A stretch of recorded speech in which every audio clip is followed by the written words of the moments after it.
Shri Sachchidananda Sadhguru Sainath Maharaj key జై. శ్రీ సచ్చిదానంద సద్గురు అలివేలు మంగమ్మ సహిత Bharadwaj Maharaj key జై. జై సాయి మాస్టర్. సాయిబాబా మాసపత్రిక జనవరి 2017. ఆంధ్రదేశంలో అవతరించిన త్రైలింగ స్వామి. రచన ఆచార్య శ్రీ ఎక్కిరాల భరద్వాజ. మహనీయులను సేవించనిదే ముక్తి కలగదన్న సత్యం ఎందుచేతనో కాని మన ఆంధ్ర ప్రజల హృదయాల్లో నాటుకోలేదు. అందుకే కాబోలు మన రాష్ట్రంలో జన్మించిన మహనీయులు ఇతర రాష్ట్రాలకు వెళ్లిపోయారు. శ్రీపాదస్వామి వంటి అవతారమూర్తులు ఇక్కడ జన్మించి కూడా ఇతర రాష్ట్రాలను తమ పవిత్ర పాదస్పర్శతో స్థిర నివాసంతో పావనం చేశారు. అటువంటి మహనీయుల్లో త్రైలింగ స్వామి ఒకరు. విజయనగర సమీపంలో హాలియా అనే గ్రామం ఉంది. అక్కడ శివభక్తి పరాయణులైన నరసింహరావు, విద్యావతి అనే పుణ్య దంపతులు ఉండేవారు. వారికి చిరకాలం సంతానం లేదు. అందుకై వారు తమ ఇష్టదైవమైన పరమశివునే ప్రార్థించారు. చివరికి శివుని అనుగ్రహం వలన ఆమె గర్భవతి అయింది. దివ్య దర్శనాలు ఆమెకు కలిగి ధ్యానంలో ఆమెకు దేవతామూర్తులు కనిపించేవారు. గర్భంలో ఎవరో మహాత్ముడు తిరుగుతున్నట్లు ఆమెకు అనుభవం అయ్యేది. ఇంకా మరెన్నో దివ్యానుభూతులతో ఆమె చివరకు ఒక మగబిడ్డను ప్రసవించింది. శివానుగ్రహ రూపమైన అతనికి వారు శివరాముడు అని పేరు పెట్టుకుని అల్లారు ముద్దుగా పెంచుకోసాగారు. ఒకరోజు విద్యావతి శివపూజ చేస్తున్న సమయంలో ఆమె పక్కనే ఆ శివుని చూస్తూ కూర్చున్నాడు శివరాముడు. ఆ సమయంలో శివుని విగ్రహంలోంచి ఒక జ్యోతి వచ్చి శివరామునిలో లీనమవటం ఆమె ప్రత్యక్షంగా చూసింది. ఈ సంఘటనను విన్న శివరాముని తండ్రి ఈశ్వరాంశ ఆ బాలునిలో ప్రవేశించిందని, భవిష్యత్తులో అతడెంతో గొప్పవాడు కాగలడని ఎంతో సంతోషించాడు. అతనికి చదువుకునే వయసు రాగానే పాఠశాలలో చేర్పించారు. అతడు చదువుల యందు చాలా శ్రద్ధగా ఉండేవాడు. కాని తల్లి వలన అలవడిన దైవచింతన చేత అతని తీరిక సమయాల్లో ధ్యానస్థుడై ఉండేవాడు. వయసుతో పాటు పెరుగుతున్న అతని దైవచింతన, వైరాగ్య ధోరణి చూసి తల్లిదండ్రులు వివాహం చేయ నిశ్చయించారు. కాని తన అనంగీకారాన్ని తల్లికి నచ్చజెప్పి ఆమె చేత తండ్రికి నచ్చచెప్పించాడు శివరాముడు. అంతేకాక తల్లి వద్ద శివపంచాక్షరి మంత్రోపదేశం పొంది తీవ్ర జపధ్యానాలతో తన కాలాన్నంతా గడపసాగాడు. కొన్నాళ్లకు తల్లి మరణించింది. తల్లి శవదహనానికై శ్మశానానికి వెళ్లిన శివరాముడు తీవ్ర వైరాగ్యవంతుడై ఇక ఇంటికి తిరిగి రాలేదు. అక్కడే చిన్న కుటీరంలో ఉండి 12 సంవత్సరాల పాటు తన సాధనను కొనసాగించాడు. ఒకసారి భగీరానంద సరస్వతి అనే యతీంద్రులు శివరాముని ఆశ్రమానికి వచ్చారు. తనకు సన్యాస దీక్షనివ్వమని ఆయనను ప్రార్థించగా అందుకు ఆయన అంగీకరించారు. అజ్మీర్లోని పుష్కర తీర్థానికి అతన్ని తీసుకెళ్లి దీక్షనిచ్చి గజానన సరస్వతి అనే నామకరణం చేశారు. గురువుగారి సేవలో శివరాముడు చాలా కాలం గడిపాడు. అతని భక్తి విశ్వాసాలకు మెచ్చి ఆయన అనేక యోగ రహస్యాలు అతనికి తెలియచెప్పారు. మరి కొంతకాలానికి గురువు తనువు చాలించారు. తర్వాత శివరాముడు అక్కడి నుండి బయలుదేరి అనేక తీర్థక్షేత్రాలు దర్శించాడు. అప్పటికే అతనిలో యోగమహిమలు బయల్వెడలసాగాయి. అందువల్ల ప్రజలు అతని దగ్గరకు విపరీతంగా రాసాగారు. రామేశ్వరంలో కొన్నాళ్లున్న అతడు జనసందడికి తన ధ్యానం భంగమవుతుందనే ఉద్దేశంతో అక్కడి నుంచి బయలుదేరి నేపాల్లోని అరణ్యాలకు వెళ్లి తన తపస్సు కొనసాగించాడు. తర్వాత కేదార్నాథ్, గంగోత్రి మొదలైన అనేక పుణ్యస్థలాల్లో నివసిస్తూ కైలాస పర్వతం మీద చాలా కాలం తపస్సు చేశారు. తర్వాత నర్మదా నదీ తీరాన ఉన్న మార్కండేయ ఆశ్రమానికి వెళ్లి అక్కడ కొన్నాళ్లు తపస్సు చేసి చివరకు కాశీ చేరుకుని అక్కడే స్థిరపడిపోయారు. ఆయన మహత్వాన్ని గుర్తించిన కాశీ ప్రజలు ఆయన దర్శించి సేవించనారంభించారు. ఆయన తెలుగువారు కనుక తెలుగు స్వామి అని వారు పిలవసాగారు. కాలక్రమేణా ఆయన త్రైలింగ స్వామిగా ప్రఖ్యాతిగాంచారు. కాశీ చేరినప్పటికి ఆయన వయస్సు 125 సంవత్సరాలు. శ్రీ రామకృష్ణ పరమహంస, పరమహంస యోగానంద, స్వామి శివానంద మొదలైన ఎందరో మహాత్ములు త్రైలింగ స్వామిని దర్శించి ఆయన గొప్ప మహాత్ముడని కీర్తించారు. శ్రీ రామకృష్ణ పరమహంస త్రైలింగ స్వామిని గురించి తమ శిష్యులతో ఒకసారి ఇలా అన్నారట: కాశీలో చూడదగ్గ విశేషాలు రెండే. ఒకటి ఆలయంలో జడ రూపంలో ఉన్న విశ్వనాథుడు, రెండవది బయట తిరుగుతున్న చైతన్యమూర్తి అయిన దిగంబర యోగి త్రైలింగ స్వామి అని. అంతటి వారు ఆయనలా కీర్తించడంలో అబ్బురమేమీ లేదు. ఆయన శరీరం బంగారు కాంతితో మెరిసిపోతూ ఉండేది.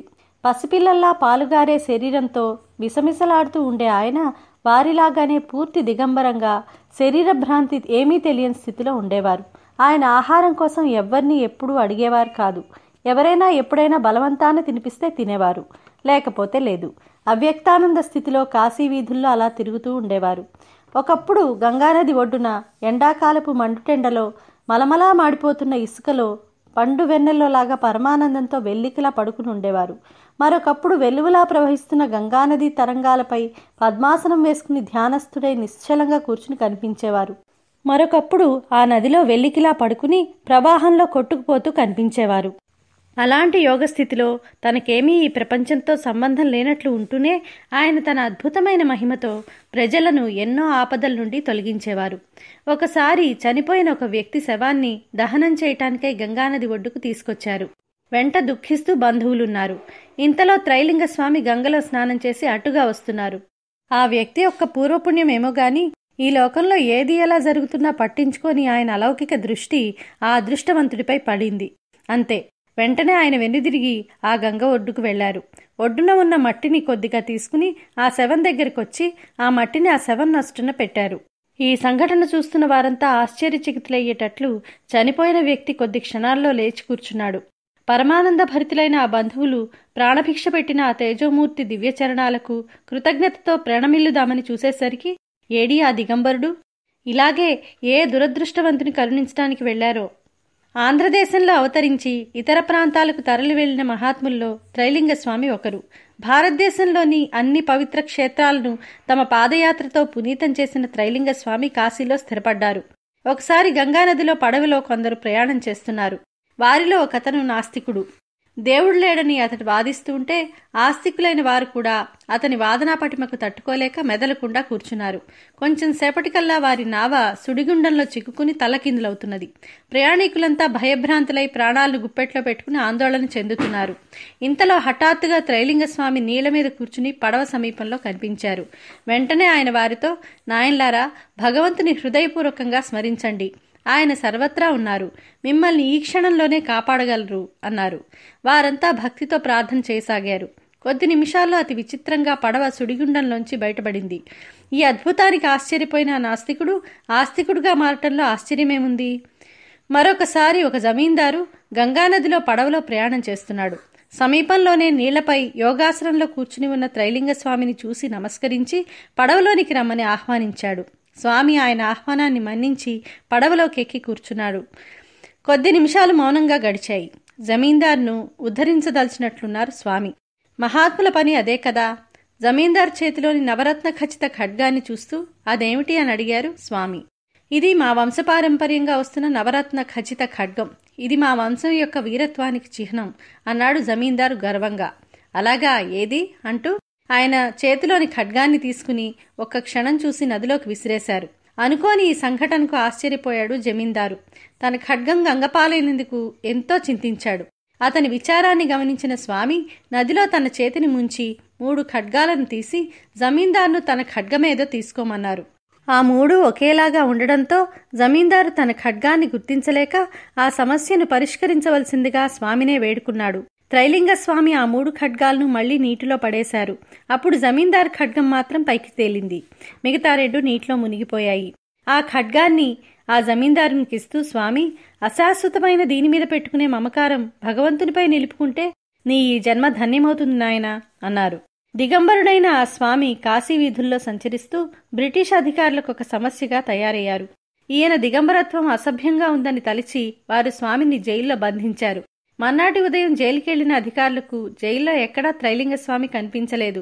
జైలు కప్పపై ధ్యానస్థులై కూర్చుని ఉన్నారు. ఆ అధికారులు ఆయన్ను క్రిందకు దింపి చేతులకు బేడీలు తగిలించి జైల్లో పెట్టి తాళాలేశారు.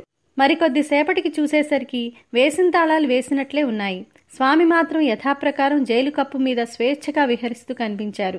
ఆయన చేతులకు బేడీలు లేవు. మళ్లీ ఆయన తీసుకొచ్చి జైల్లో బంధించి అతి జాగ్రత్తగా కాపలా ఉంచారు. కాని మళ్లీ అంతే. అప్పటిదాకా జైల్లో ఉన్న స్వామి ఒక్క క్షణంలో తలుపులతో తాళాలతో సంబంధం లేకుండానే పైన కూర్చుని ఉన్నారు. ఇక ఆయన్ను బంధించడం అసాధ్యమని తలచి ఆయన్ను యథేచ్ఛగా వదిలేశారా బ్రిటిష్ అధికారులు. ఆర్య సమాజ మతస్థాపకులు శ్రీ దయానంద సరస్వతి. ఒకసారి వీరు కాశీ వచ్చి విగ్రహారాధన తప్పనే సిద్ధాంతాన్ని ప్రచారం చేస్తున్నారు. శ్రీ స్వామి ఏ యథామాం ప్రవర్తంతే అనే గీతావాక్యాన్ని కాగితంపై రాసి దాన్ని శ్రీ దయానంద సరస్వతికి ఇవ్వమని ఒక శిష్యుని చేతికిచ్చి పంపారు. అది చూసిన దయానంద సరస్వతి మనస్సులో ఎలాంటి పరివర్తన కలిగిందో కానీ ఆయన ప్రచారం ఆపి కాశీ నుంచి వెళ్లిపోయారు. కొందరు నాస్తికులు ఈయన పరీక్షించాలనే సంకల్పంతో కుండెడు సున్నపు నీళ్లు తీసుకొచ్చి పాలని చెప్పి తాగమన్నారు. స్వామి ఏమీ ఎరగని వాని వలె వెంటనే వాటిని తాగేశారు. స్వామికి ఏం జరుగుతుందో చూద్దామని కుతూహలంతో వారంతా చూస్తుండగానే ఆ సున్నపు నీళ్లు ఇచ్చినవాడు విపరీతమైన కడుపు నొప్పితో బాధపడసాగాడు. ఆ బాధతో మెలికలు తిరిగిపోతూ అతడు తన అపరాధాన్ని మన్నించమని, తన బాధను నివారించమని ప్రార్థించాడు. అప్పుడు స్వామి, నీకొచ్చిన ఈ బాధ నాకు కలిగితే సంతోషించేవాడివే కదా, నీ బాధ లాంటిదే ఇతరుల బాధ అని గుర్తించినప్పుడు ఇలాంటి పనులు చేయలేవు. ఇక నుంచి ఇలాంటి పనులు చేయకుండా ఉండటం నేర్చుకో అన్నారు. కొద్ది క్షణాల్లోనే అతని బాధ నివారణైంది. అప్పట్నుంచి ఆ నాస్తికులు ఆస్తికులుగా మారారని వేరే చెప్పాలా? శ్రీరామకృష్ణ పరమహంస కాశీ వచ్చినప్పుడు ఆయన దర్శించి ఆనందంతో పులకించిపోయారు. ఆయన బ్రహ్మ సాక్షాత్కారాన్ని త్రైలింగ స్వామిలో దర్శించవచ్చు అన్నారంటే శ్రీ స్వామి ఎంతటి పరబ్రహ్మ స్వరూపులో మనం గుర్తించవచ్చు.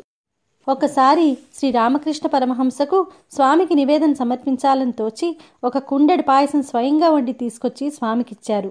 ఎప్పుడో గాని ఏ కొద్దిగానో ఆహారం స్వీకరించే స్వామి పరమహంస ఇచ్చిన ఆ కుండెడు పాయసాన్ని తాగేశారు.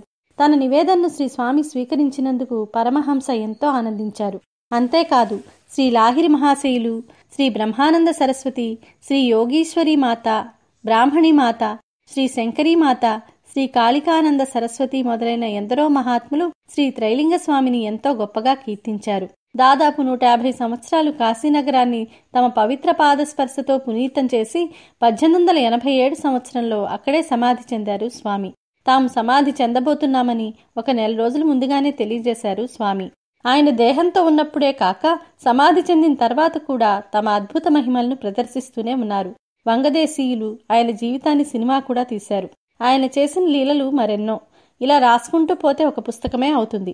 ఆయన అనుగ్రహిస్తే, ఆంధ్రులను ఆ అదృష్టమే వరిస్తే తెలుగులో ఆయన చరిత్ర వెలువడుతుందేమో ఎవరికెరుక. జై సాయి మాస్టర్. శ్రీ సచ్చిదానంద సద్గురు సాయినాథ్ మహారాజ్ కీ జై. శ్రీ సచ్చిదానంద సద్గురు అలివేలు మంగమ్మ సహిత భరద్వాజ మహారాజ్ కీ జై.